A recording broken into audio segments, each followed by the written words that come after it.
My name is Angel Moore. I'm a video journalist with APTN News.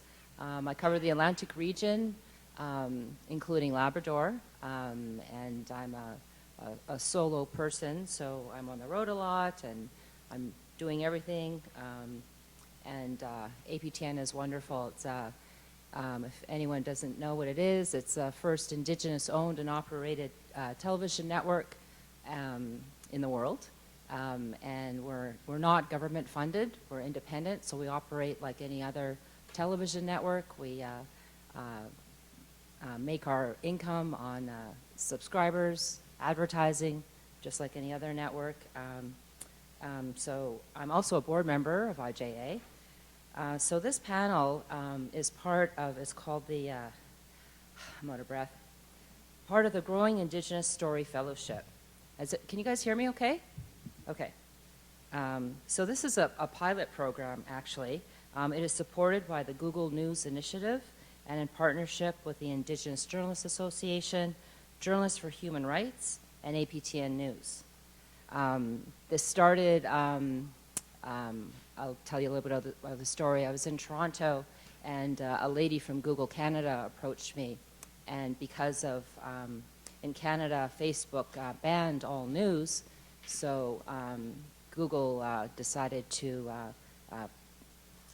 pay, I don't know, a couple $100 million to news in Canada to as like a compensation, because the Canadian government was saying if Google is sharing our news, you know, they should pay the news outlet, right? Because they're making money off of posting our news, so they had a big fight. So they said, no more news on Facebook for Canada. So this was, I guess, like a settlement with the Canadian government. When I was in Toronto, a woman from Google News approached me, and she said that they want to support teaching people to enter journalism. And she had worked up north, and she said to me, you know, I know you're on the board at IJA and work at APTN, and she said, what do you think would be a good avenue? And I said, well, if you're going to do this, you know, it should be through Indigenous outlets. You know, there's APTN, and there's also other online news like Indigenous News, which Eden Fine Day runs. You know, there's website news outlets. I said, you know, first thing you have to do is go through Indigenous media. You know, as opposed to the because the mainstream networks also have programs to get Indigenous people, but that's mainstream, so I don't want to get started about that. So we talked for about an hour, and because of the funds is from Google Canada, it could not go through IJA because IJA is US based, you know, for taxes and all that. So we worked with Journalists for Human Rights, and that's how the money came through. So we have 6 fellows through this program. The first cohort is it's a 6-month program. We had 3 fellows from December to July, and then we have 3 more fellows from July till December. And one of the fellows is with me at the Bureau in Halifax. She could not come. She had a family emergency. And the other 2 fellows also had family that they could not come, unfortunately. So 3 of the fellows are here, and these 3 fellows are from the first cohort. It was pretty amazing. These guys were filing stories like right away, and none of our fellows have been to J school. For the past 3 years, IJA was trying to figure out, you know, we're all trying to figure out how to get young people into journalism. So for the last 3 years, I was trying to work with universities. We have the Native University in Saskatchewan and Regina, which is very successful, and APTN works with them as well. But, you know, I talked to young people, and they didn't want to leave the community, you know, to go to the city, and then plus being in a colonial institution. I know one woman, her son enrolled at a J school in Halifax, and he went for a year and he left because he just felt so much like an outsider. He felt like he couldn't learn, and that's what we were getting back from the feedback from a lot of young people. So with this internship, we decided, actually Tristan said something to me. He said, we need to teach young people our own way through Indigenous media, and start with that. I know a few journalists who've never been to J school, so maybe that's not the way to look at it. But J school, of course, is important to learn the technical details, right? The ethics and the laws, especially, and the technical details. But we can teach them that anyways.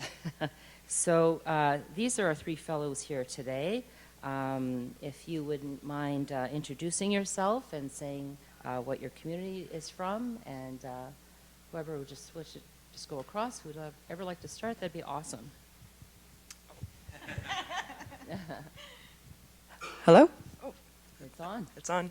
Hello, my name is Veronica Blackhawk. I am Anishinaabe from Northwest Angle 33, Lake of the Woods, Ontario. However, I live and work out of Manitoba because it is more accessible for career opportunities. Yeah, that's me. Great. Good morning. My name is Angela Belleau. I am Anishinaabe from Garden River First Nation, Ontario. And what else? That's good. That's good. Oh, I'm based in Montreal, Quebec. Similar to Veronica, more opportunities. Tansei, my name is Ryan Cunningham. I'm originally from a Musqueam, Wiscahican. I'm Cree, known as Edmonton, Alberta. And I'm in the 2nd cohort, so I've been in this fellowship position for a month. And yeah, it's great to be here. Thanks. Yes, that's right. Apologize. No, that's okay. Ryan is in our 2nd cohort. Oh, and I was able to choose to be into the Vancouver office. That's where I'm based for. Right, yeah, in our Vancouver bureau, yeah. We have bureaus across the country, depending, like I have a bureau in Halifax, but I'm alone. And then other places we have, there's some journalists that have home bureaus, but these guys were all at the main bureaus. Oh, and I should also say my community is the Peguis First Nation, Cree also, Cree Rock. So these guys are going to share their perspectives as emerging young journalists, starting with why they decided to become journalists. So we're going to start with what we've all been trying to figure out for years is if you guys want to answer, we can each one of you could please answer this question: what obstacles prevented you from getting to journalism early in your career? Now. Early in my career. Well, for me, it was I wanted to tell stories of our people, of our communities. To me, that was the most important thing. And I just didn't see a path where that could happen. Obviously saw it on APTN, but I didn't see our stories on mainstream media. I didn't see a platform or a vehicle to get our stories out. So I ended up going into theater. And I've predominantly worked in mostly theater, TV and film a little bit in the last 30 years. And to me, that was the immediate way to get our stories onto stage and in front of people. And which is why when I saw this fellowship, I just jumped at it because it was such a unique opportunity to be within an organization whose values were the same. I guess for me, journalism wasn't ever on the radar. Like growing up outside of Sault Ste. Marie, Ontario, we had like one local news outlet, which was called the Sault Star, and then there was also Sault Today, which was just like a gossip column, basically. But where I grew up, there was a lot of pressure to either get into natural resources or nursing or teaching. So for me, I was like, you know what, I'll get into science research. And after spending like 10 years doing that, I kind of fell out of love with it. I think that there was a lot of competition within it, and I just didn't see a path forward.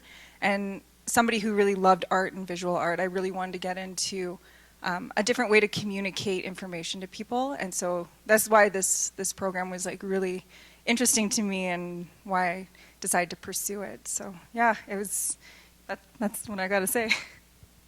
Oh, you got it.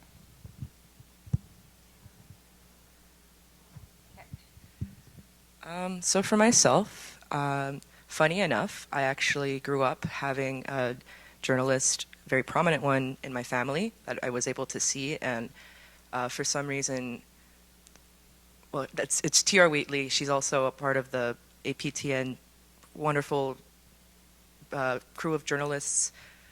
However, my upcoming was a bit different. My access to academia was limited by what the funders from my band were able to approve. So I did make it into university, and from there, because my background is a creative and definitely like storytelling alongside of that, I probably would have seen journalism as more of an accessible thing if I did have access to more like academic opportunities, but because of that barrier that I had, being able to complete my studies, I kind of just threw out the idea of seeing myself in a presence where, especially in a field like journalism, where for the most part it does seem kind of competitive and it does seem very difficult to gain access to. Funny enough, I signed up for this program, and I didn't actually realize that I would be put in the position of being a reporter until I was there working in the APTN newsroom, and they just kind of like chucked the position at me, and funny enough, I was able to take it as it came because my background in multimedia as a creative really helped carry all of the experiences and helped me flourish, which I didn't know. I was really surprised because, like I'd mentioned, my school background was limited, so I didn't feel like I had much to contribute.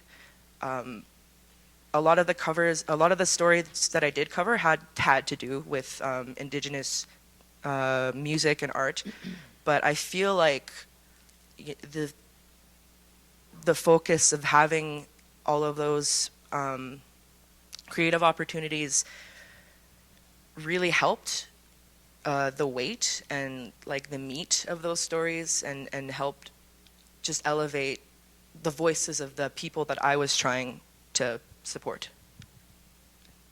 Great, thank you. These questions, I should say, were developed by the fellows, and I added a couple. But one thing is, in my area, when I'm working and I meet a lot of young people, and sometimes I'll say, like, do you ever think about being a journalist? And in the Atlantic region, the fishery made quite a few big news in 2020 when the Mi'kmaq sectioned off a wharf, and APTN was the only media allowed inside the wharf, so I got to know the community quite well, and it's cool having a camera and everything because young people are interested in stuff. So unfortunately, the coverage by mainstream media was very negative and stereotyping, and they were fighting for their treaty rights and inserting treaty rights. And in the years since I've been out there, I've seen the coverage. If there's a residential school, there's like something big news, like for example, when the graves were found and things like that. I noticed, I'd go to a press conference or I'd go to a story, and for the mainstream media, none of the senior reporters were there. It was like the casuals or the temps. It was always kind of ad hoc, and the coverage was really, by mainstream media, offensive and harmful. And because I know the community, people would come to me after and say, look at this article, and be very upset about it. And so when I talk to young people about going into journalism, their first answer is no, because of the impact of mainstream media, from treaty rights to MMIWG to everything, to coroner's inquest. So in my territory, and they told me, they said, mainstream media, I hate media, I don't want to go into media. And I'd say, well, Indigenous media is not like that. We're not like that. So has the negative stereotyping of our people affected your decision to become journalists? Or, as in my case, it actually made me angry and I wanted to become a journalist and tell our stories our own way. So if Ryan could share your comments, and then Veronica, if you could please share your comments after Ryan.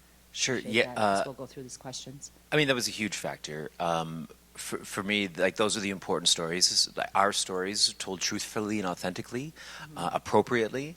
For me, that was my most important thing. And like you said, you do not see that on mainstream media. And so I had never considered journalism as a format. I feel like a lot of the plays that I've created and written myself are historically based. That is a drive for me to tell the truth. And like in nonfiction stories as well. And yeah, that was a huge obstacle why I never considered it. And one thing, onboarding this past month, the first 2 weeks through APTN, we had like Zoom workshops on, someone like sort of in journalism 101, but it was also on protocols on approaching subjects, how to be appropriate when dealing with elders and communities, and then there were hours on trauma. How to interview people around subjects of trauma, and the fact that these were the important factors for APTN, like elated me, blew my mind, but also I knew and trusted that support and those values would be there within the organization.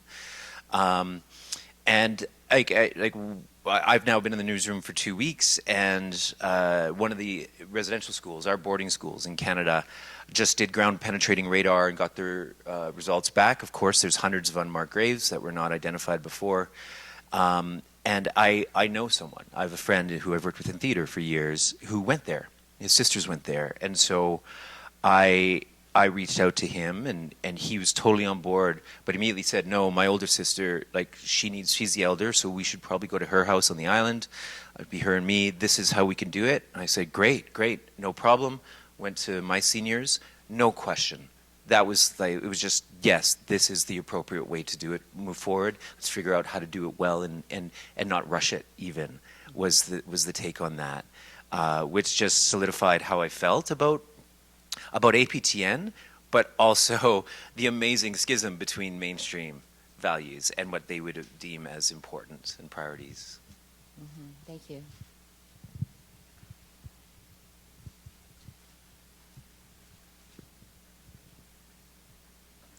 I can't remember exactly what I wrote, but I got something.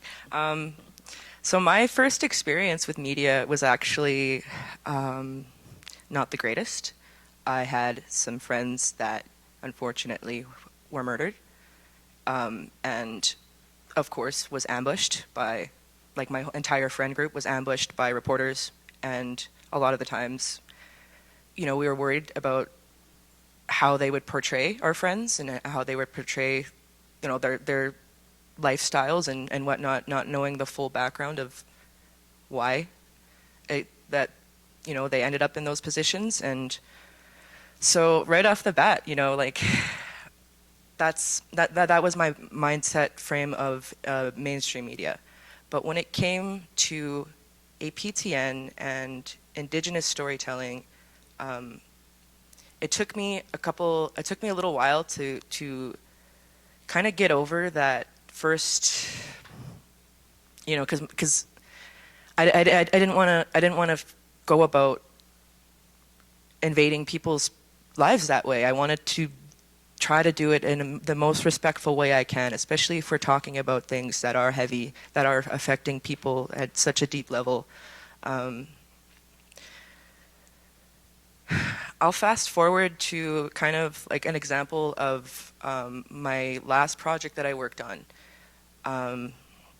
So I did a piece called Face Value, which was a 5-piece story that was aired in June. And like I mentioned, my background is a musician. I'm a creative, right? So a big, huge thing that is happening in like all across North America right now, especially in the creative realms, the art realms, is the Indigenous identity fraud. And I want to say, particularly in Canada, Buffy Sainte Marie really opened up the floodgates of what we perceive to be as a real Indian in the media, and I noticed that a lot of the pretendian stories were being covered by non-Indigenous people, and it was honestly just causing a lot of unnecessary triggers. And because there's a lot of nuances as to our family systems, our communities, we don't operate in the same way. Like, we're not actively frauding people. There's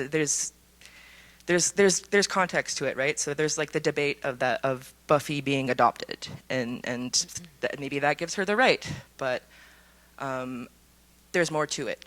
So I was able to kind of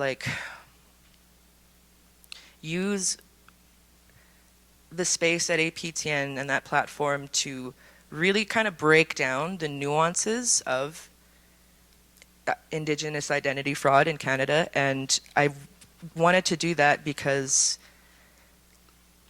I noticed everybody covering it in mainstream that were non-Indigenous were covering it in a way that was harmful to our communities and our people. And so it was my goal to cover the story in a really respectful way and try to cover the facts from an Indigenous perspective as an Indigenous musician in that community that actively works among those people. Great. Excellent, thank you. That's good feedback.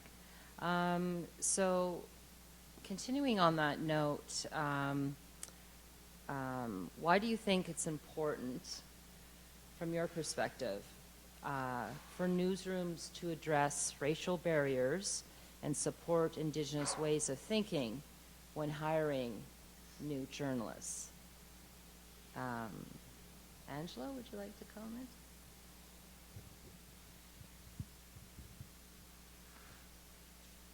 I'm trying to think, because I don't think this was one of the questions. Can you repeat it one more time for me? Yeah. So why is it, in your perspective, why do you think it's important for newsrooms to address racial barriers and support Indigenous ways of thinking when hiring journalists? I think they both Veronica and Ryan touched on that a little bit, but I guess from the space that I come from, which is environmental science, there was a lot of worldviews that aren't being addressed in science, in particular when it comes to traditional ecological knowledge.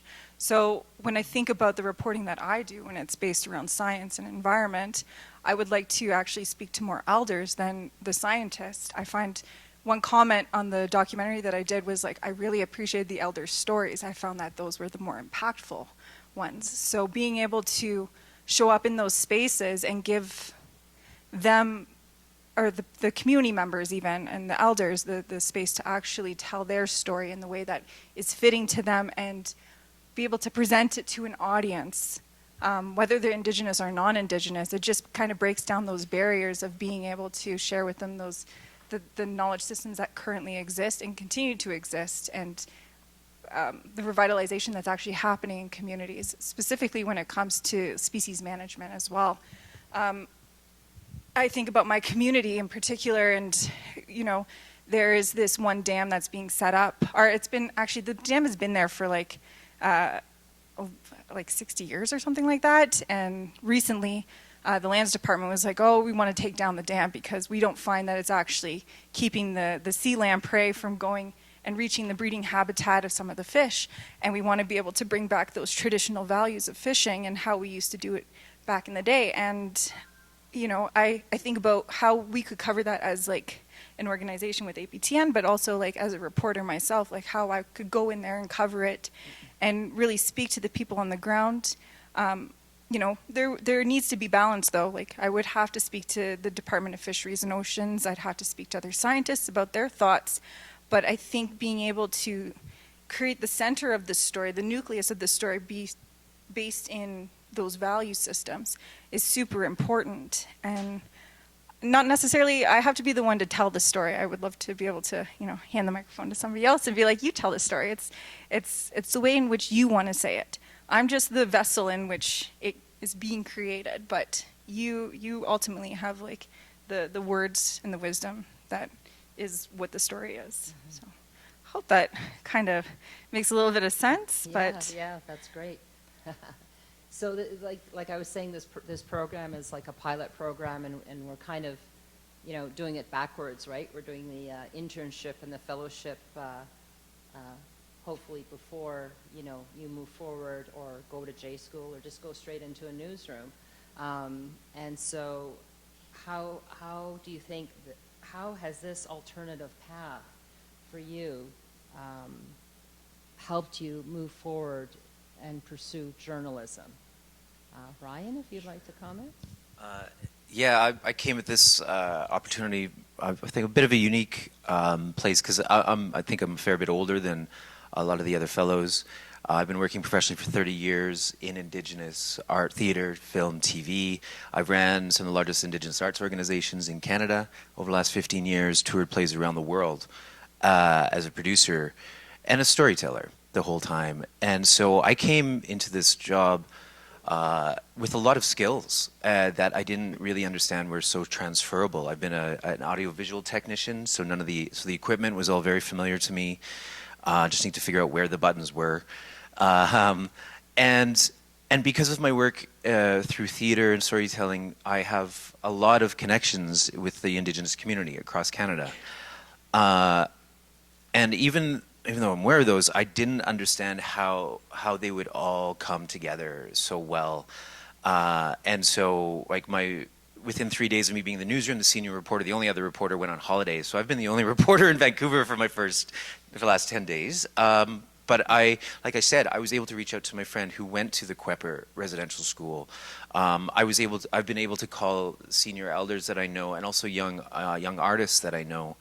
And I didn't realize how great those skills would have come together for this job, because it is such a unique job that brings together so many different fields and factors. And I would never have considered it. I would never have considered APTN or journalism as a path forward to bring our stories to the forefront by ourselves. We have a saying in theater: with us, not without us. If it's our stories, you cannot tell them yourselves because you don't understand the nuance. And it also takes a long time as Indigenous people to understand the nuance, navigating these media in general, having to navigate journalists, knowing that we deserve to be there, and so without this opportunity, I would never even. And I'm 48, so I wanted something new in my life. I was thinking of a new career path, and I would never have considered going back to school for journalism, or even to see the skills that I had that would relate so well to it. And so, this was a door that I never even considered, and in the past I don't think would ever been open to me. Mm-hmm. Great. So Victoria and Angela have completed the program, and Victoria's filed Angela's filed the investigative piece, right? And Victoria, I think you filed over 30 news stories and a little mini-series related to music and identity fraud. So Victoria, if you want to say how is this, like I said, we're kind of doing it backwards, this program, and do you think it's the way to go? Is it? It's Veronica. Sorry. I apologize. It's okay. For me, I'm a creative at heart. I'm hands-on work. I don't think if this opportunity wasn't presented to me and shown that it was possible, I don't think I would have gone out of my way to find other paths. Since not being able to continue academia, I actually have been lucky enough to get a lot of my education through paid internships and fellowships and opportunities like that. And so I'm just been hopping around from contract to contract, which isn't the most healthy way to live. And so, yes, definitely being presented with this fellowship in as a segue to understanding that it could be a lot more stable down the line has been really, really, really impactful for me, and has alleviated a lot of anxiety I have about long-term goals and how to get through to them. And the cool thing about the newsroom is I've noticed that, like, there are so many opportunities to tell stories in different ways. You don't have to be a reporter all the time. There's producing, there's cameras, there's editors, and I feel like for me, I love reporting because there's so much. It is a multimedia thing, and there's so much I can do. But at the same time, in my background, like it's hard for me to stay in one place at the same time. But knowing that journalism has all these options to explore in the same realm with that same security, I think more people should be aware of, especially with Indigenous creatives. One barrier that we have is that if we apply to school and we get funded through our band, we have to essentially like beg for it, and we have to prove that we're gonna make money or we're gonna impact and give back to the community in some way. And a lot of the times, funders don't see value in creative programming. And had I known how much creative freedom would be in journalism, I would have pursued it way sooner. Great, thank you. Angela, would you like to comment too? Yeah, I think back to the day that I was like sitting in on my interviews with APTN, and I was with Cheryl and Paul Barnsley, and I'm like, they told me that I was going to be placed with APTN Investigates, and in my mind I was like, I don't understand what this means. I thought I was just going to be following around reporters all day doing the daily beat, but I spent about 6 months researching and writing and doing pre-interviews and interviewing, finding contacts for a 45-minute documentary, which was kind of crazy. And I remember in the interview I had said to Paul, I'm like, one day I'd love to work on a documentary. And for some reason, I don't know what possessed them to trust me in the process, but luckily I was with a really great mentor through the whole process who really guided me, and I don't think I would have had that opportunity elsewhere. Even if I did, I think it would have been a long time coming. I'm 34, and I never imagined myself to be in this position, to have something like a feature story and a documentary under my belt now. It still to this day blows my mind that I was capable of doing that. And on a topic that is sort of bizarre in the sense that we don't talk about plastic very often, but an Indigenous perspective on plastic and plastic pollution. So it was a very timely documentary, but I feel like what I was given was a really great opportunity to use my gifts as a science researcher and a writer, and as Veronica said, like it opens doors for people and who never thought it would be possible. And journalism now seems like it would be a possible career choice and a path forward for me. And yeah, I'm very thankful for everything. Thank you. So you guys are going to give us all like the wisdom, and you have the golden information.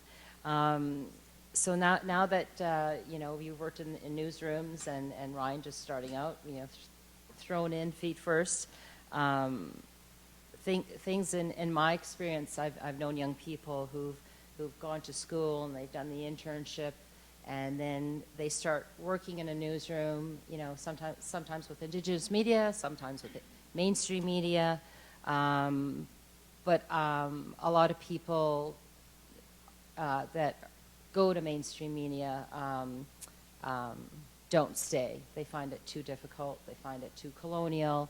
They find their stories are like inhibited and toned down. And like you said, talking to elders, right? A mainstream media might not see that as relevant, right? So, in Indigenous media, obviously, clearly is different. But now that you've worked in a newsroom, and you're moving forward, and whatever you decide to do, what are you hoping when you go to a newsroom? that they can help you transition after completing your fellowship? Like, what are you looking for? Like, for example, Melissa Ridgen was our host for a very long time, and now she's with Global, and she said to them, they're, trying to, of course, get more Indigenous reporters, and she said, I have to report the stories our way, and they're accommodating her, which is very rare, and it's working. She's doing very well, Yeah, I really appreciate that question. And I talked to Veronica about this a lot, but her Face Value series is like phenomenal. So if you guys haven't checked it out yet, you got to check it out, because I think when you invite people who don't study journalism into the newsroom, they provide a context and a perspective that is not really seen very often. And when it comes to like multimedia, there's so many ways that you can tell a story. And Veronica did just that. Like, she was able to blend her creative and her artistic ideas into the storytelling. And that within itself gives, I guess, something to a new audience. With APTN, I remember growing up and seeing APTN, but like, we're not really watching it. And maybe it was because there wasn't people like Veronica who had that artistic perspective, showing news in a way that was representative of like the current sort of young, vibe that was happening. But being able to bring young, interdisciplinary people into those spaces can bring in new ideas, fresh ideas, in a way to represent news that isn't generic and boring, or targeting also the bad things about what we're understanding about Indigenous communities. I think about addiction and mental health. Like, that is a huge issue, especially in the communities that I'm raised in. And I know the people that are struggling with those things. And to be able to give a more personal story, a background story about who they actually are and what they're able to bring, and what rehabilitation looks like and what addiction looks like, but from a perspective of maybe, I guess, moving forward through it, and changing that sort of stigma could really benefit the newsroom. But yeah, what I hope for from newsrooms is just to be open-minded about how we present the news and who we present the news to, because I think that's ultimately the deciding factor for me, at least. Mm-hmm. Yeah, kind of riffing off that, one thing I've noticed watching APTN even more so in the last 6 months to a year is seeing the young journalists on air. But the types of stories I find that the younger journalists bringing forward tend to be more positive, tend to be much more future-looking. When we think of the news, it's reactionary. It's what's clickbait. It's the negative things that need to be brought up into the open. But and in hearing the pitches every morning on the national phone call to the other fellows, and I noticed that quite quickly that the stories that they were bringing were very, very grassroots, very local, very positive and optimistic. And I feel like, and then to hear that from a young voice also brings just a really dynamic and broad spectrum voice on the news, and I feel like that's maybe it's the fresh eyes, not so jaded, not so bitter. Perhaps there's an element to that, but it's just something I've been aware of, especially at APTN and the types of stories that are coming forward. Yeah, that's wonderful. The great thing about APTN is that we're not. I think it's because we're not government funded, but we're we can do things. We have an idea, and I've said to Cheryl, why don't we try this? And it's yeah, okay, we can, and try reporting a different way, and actually yesterday, Veronica, we were talking about that, about your being music, and from an Indigenous musical, artistic perspective, telling stories. And, thank God for APTN, and I know my pals who have their own Indigenous media, and the beautiful thing is that we're flexible, and we grow, and we can accommodate new ways of telling stories. And we talked about that conversation. And do you want to talk about that, your music and being an artist and telling a different way? And hopefully it was a positive at APTN to kind of adjust to that. Yeah, absolutely. I feel like for the first part, I was really shy to jump into art stories because everybody around me, everybody was doing hard daily news. That means, you know, like covering the more difficult things, especially being based out of Winnipeg. It is the climate's definitely a bit more intense out there.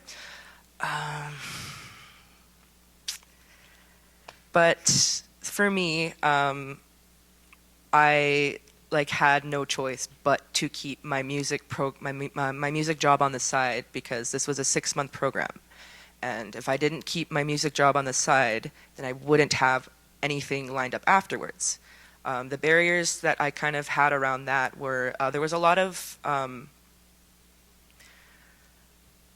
some folks had kind of made it apparent that I had to choose either or, and for me, like that is a barrier because music is my life. It's my lifeline. It's a lifeline for a lot of my community and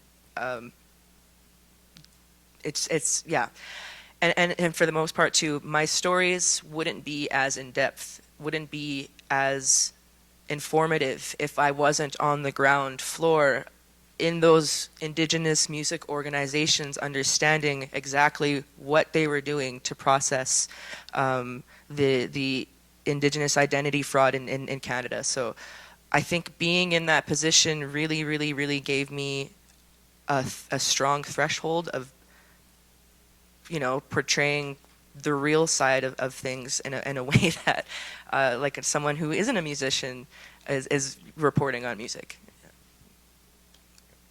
Yeah. And hopefully there's an opening in Winnipeg, so hopefully Veronica will be our new reporter in Winnipeg. So now that you've all had a taste of Indigenous journalism and, you know, with APTN telling our stories our way, you know, like Ryan, what you said, you know, when we have a story, we don't need to be first. We need to get it right. And there's been a lot of stories where actually, you know, I knew about it first, actually, but we were the last to publish because we wanted to take the time to do it our way and do it respectfully, especially the tough, traumatic stories. So now that you guys have worked in media and had a taste of it and seen that, you know, we have at APTN we have the freedom a bit to tell stories our way. As being new, I'm really interested, why do you think it's important for us to tell our stories our way? I want to echo back to an experience I had when I'd mentioned a friend who had been murdered and being bombarded by the mainstream media at the time. Because, of course, an Indigenous musician being murdered is a juicy story. They want to get out first right away. The context of it, however, I just want to put a quick trigger warning. It's a bit traumatic. So my friend and mentor, Cade Jones, he's a wonderful rapper based out of Winnipeg. Unfortunately, he was murdered by our coworker. And so it was a really messy subject. Everybody was really wanted to tell the story. However, nobody understood the context that Cade hadn't actually passed away. Cade was on a life, you know, he was being kept alive, essentially. And the reporter that kept reaching out to me, I told him over and over again, hey Ben, appreciate you reaching out. However, in traditional Anishinaabe protocol, only the family can speak on it first. So we're waiting. Just hold on. Ben had decided to run the story anyways and had mentioned that Cade had passed away. Meanwhile, you know, in our friend group, we're still praying that he's going to be hooked up and he's still going to make it. And so that put a really horrible wedged between me and this journalist. And this journalist, he's a creative writer in Winnipeg, and so it's a very close-knit community. There's no kind of, obviously after that, like my experience with him, like I'm avoiding him. I don't want to be around him. I'm avoiding that media outlet altogether. However, jumping into this position, I've been able to mend that relationship with Ben and inform Ben about better ways to go about storytelling. Ben has since reached out to me requesting, feedback and interviews from me about certain things with a lot more respect. He approaches his matriarchs, he approaches other Indigenous professionals for advice before going into these stories, understanding, the context of our first interaction and how that was negatively impactful. And I think that if I hadn't had the opportunity to sit in a journalism position myself and understand different ways to tell stories, that relationship wouldn't have been mended, and he probably still would have been going about trying to extract stories in a negative way. So. Thank you. I'm sorry what happened to your friend, Veronica.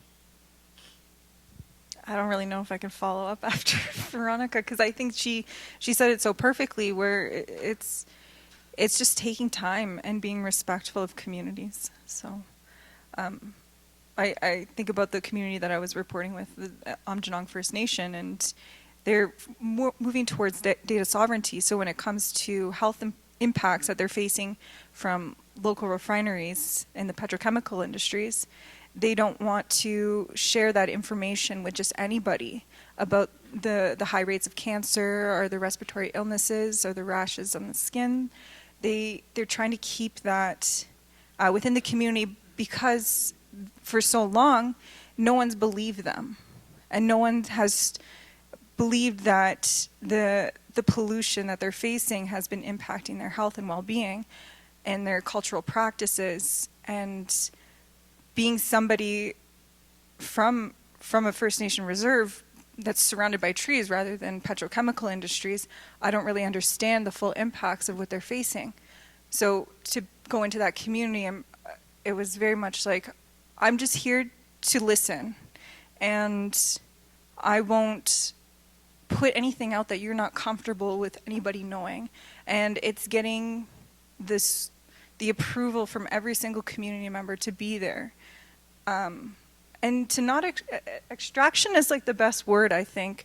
I think about it often when it comes to working with communities, whether it's in the arts industry, whether it's in science, going into communities just to get information to use for your own personal or professional gain is completely wrong. And I think those are the value systems that we all carry, and it carries into our work and how we decide to report on things. So I think that's like the essence of what Veronica was talking about too, is just the value systems that we all hold and carry with us when we're telling stories, and other people's stories as well. Continuing on that, I've heard elders say stories are all we are, and coming from an oral culture where our history, our stories are passed forward in a way that you can't unhear. Our stories are healing. Yet we're coming up against this journalism as stories as commodities, and story extraction, which is a fantastic way of putting it. And where we see our stories as ways of healing, as ways of sharing, and so the values are quite different in terms of that, and it's fundamental.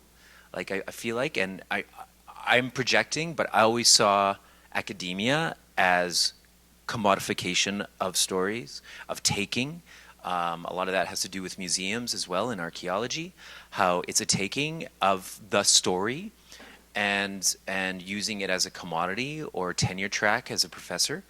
And and so I think it's fundamentally a very different way of approaching and the importance of stories. You know, the idea of taking these stories in a museum and hiding them in a room in the basement, as opposed to sharing our stories in an appropriate way so we all can learn from it, is fundamentally different.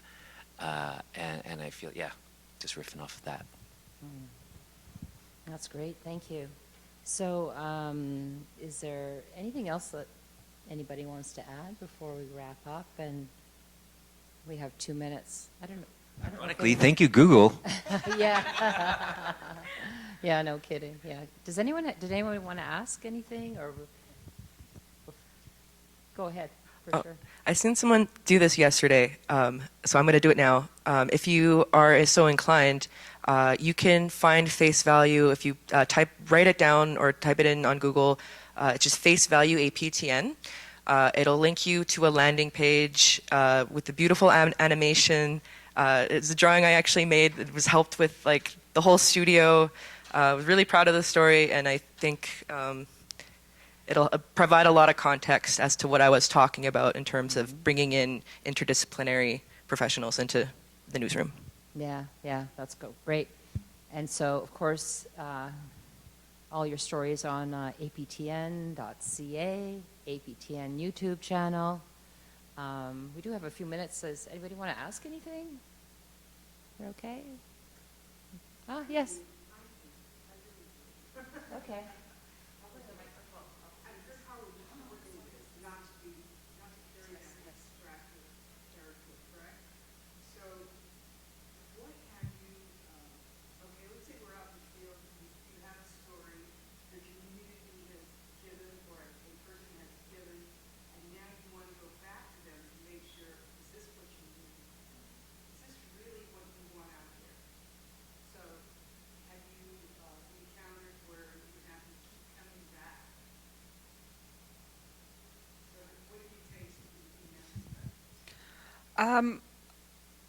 I think, yeah. I did a lot of pre-interviews with all of my subjects in my story.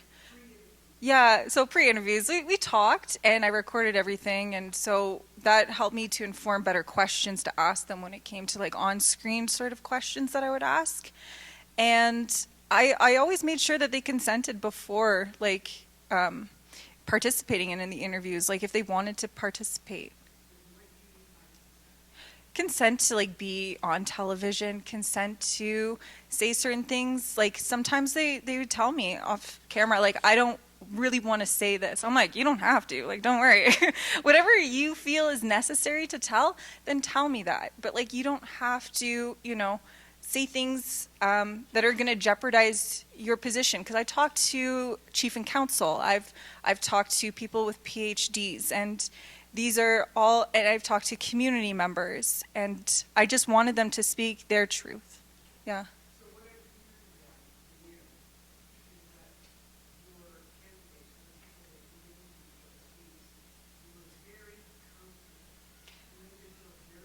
Oh, that's always my goal. I always try and make them laugh beforehand. Like, for me, it's like humor-based relationships are like the most like impactful ones. So I get to know people first off, like, oh, you know, like, what do you like to do? Do you like to go fishing? Like, who's your family? You know, like, I'll tell them where I'm from. They're like, oh, do you know Ted Nolan? Because everybody knows Ted Nolan. And I'm like, yeah, and I don't know him personally, but he lives down the road from me, and it's his summer home. But, you know, like, getting onto those personal levels with people is very important so that they do have this sense of trust with you. And once they know where I'm from and who my family is, it makes it a lot easier, especially in Northern Ontario, because everybody kind of knows everybody and you're all kind of related somehow. But, yeah, it's just creating a sense of trust.